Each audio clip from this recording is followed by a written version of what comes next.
Got this 2003 SL500 that showed up on the hook, collapsed suspension, hydraulic suspension, and it would not start. And everybody wants to shotgun starters on these vehicles when they won't start, and it will make a click like it's got a bad starter. However, don't be too quick to throw a starter on these because they almost never fail. When I've replaced them, typically they fail because they're pulling way too many amps when trying to be cranked. So I'll show you what I got, and I'll show you how common it is for people to think that it's a starter. So I got a new gear selector. You ain't just gonna be able to call the dealership and get one of these. It's a pain in the ass. But anyway, that starter would not come out of park. What you're gonna wanna do, take the knob off and hit it with a hammer good. Whack it straight down. It's being replaced anyway, so what? And you'll pull it out of park. So that's what I did. I got it in neutral. You can see it's neutral. They're both in neutral, and the new unit is completely plugged in.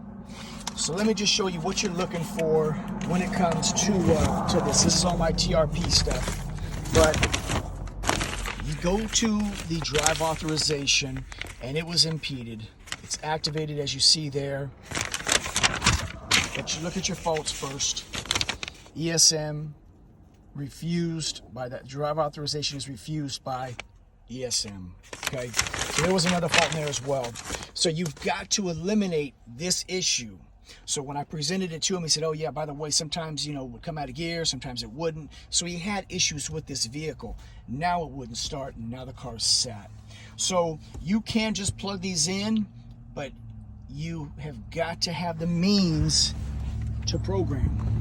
And so here it is here, as you see there, all these things are refused. The drive authorization will be refused until you version code this module. Initial startup is what we refer to in the Mercedes world.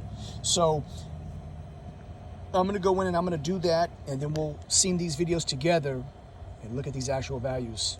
So here we go. We're gonna start it with deleting transport protection.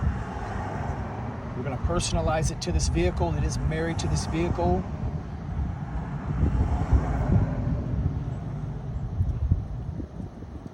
For whatever reason, it didn't like that. So now we get to go do it again.